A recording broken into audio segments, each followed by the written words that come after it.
নমস্কার, সুভদ্রের রান্নাঘরে আমার সকল দর্শক বন্ধুকে জানাই স্বাগত। আমি শিউলি। আজকে আমি দেখো একটা তাল নিয়ে এসেছি।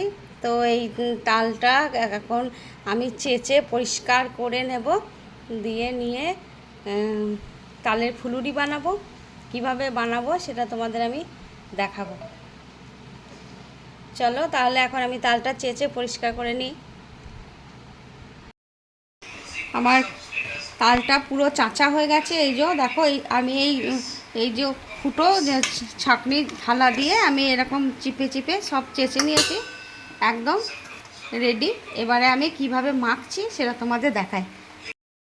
এবার আমি তালের সাথে কি কি মেশাচ্ছি দেখো। এটা নিয়েছি, সব বাটি মাপে নিয়েছি। এক বাটি আটা, রুটি বানাই সেই আটা, এক বাটি আমি আটা দিয়েছি।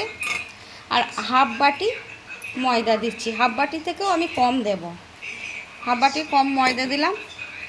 আর সুজি দিচ্ছি, হাফ বাটি থেকে কম কম সুজি দিয়ে দিলাম।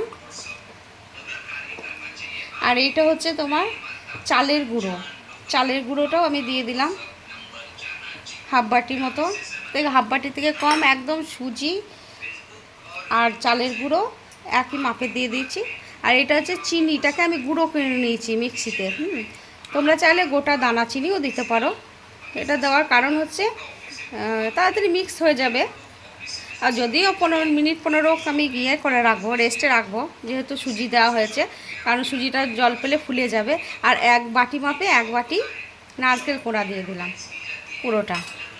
আর এবার আমি মৌরি দিয়ে দিচ্ছি, গোটা মৌরি কিছুটা ওর মধ্যে দিয়ে দিলাম।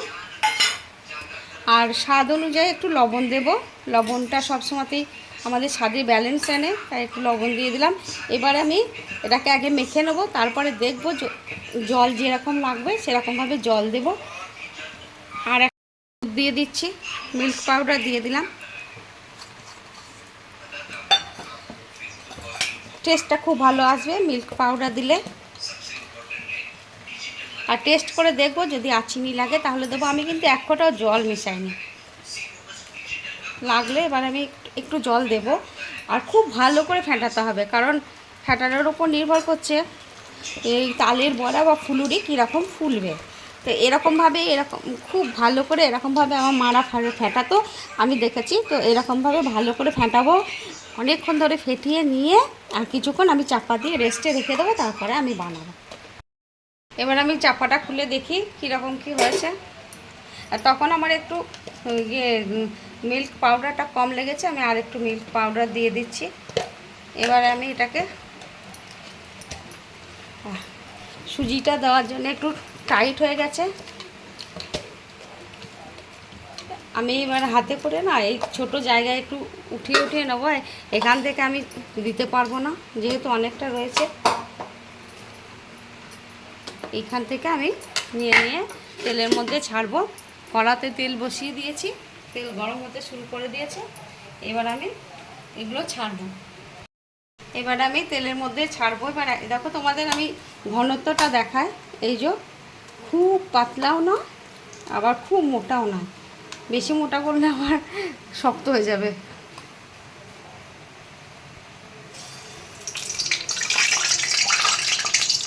আমার হাতে জল ছিল, পড়ে গেছে।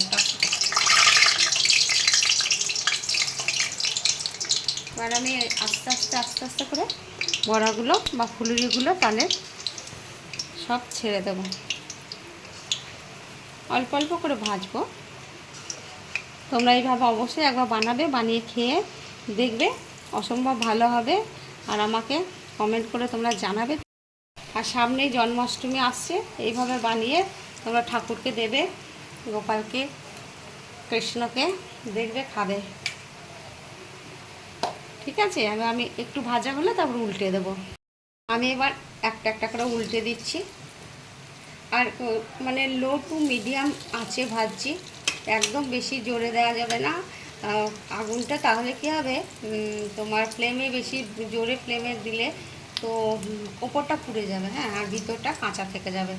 যার জন্য একটু লো ফ্লেমে ভাজলেই ভালো হয়, লো টু মিডিয়ামে। তারপরে একটু ভালো করে ভাজা হয়ে গেলে কিছুক্ষণ পরে তোলার সময় অবশ্যই ফ্লেমটা হাই করে দিতে হবে, কারণ তোর যখনই ভাজা ভুজো যে কোনো জিনিস তেলে ভাজা যেটা মানে ডিপ ফ্রাই হয় যেগুলো, সেগুলো ভেজে তোলার সময় না ফ্লেমটা না হাই করে দিতে হয়, তাহলে তেলটা ছেড়ে দেয়।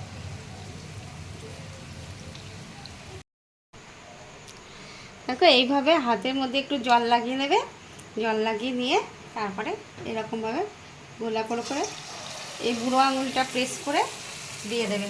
ঠিক এরমভাবে নেবে, যে বুড়ো আঙুলটা এরমভাবে প্রেস করে দেবে, দেখবে সুন্দর এরকম রসগোল্লার মতো গোল গোল হবে। এইভাবে আমি আর কতগুলো ভেজে নেব, দিয়ে তোমাদের দেখাবো। আমার এগুলো ভাজা হয়ে গেছে, সুন্দর কালার হয়ে গেছে। এবার এগুলো আমি উঠিয়ে নিচ্ছি। এই দেখো সব তুলে নিচ্ছি। এবার আরও আমার অনেকটা রয়েছে এখনও, বাকিগুলো আমি সব আস্তে আস্তে ভেজে নেব।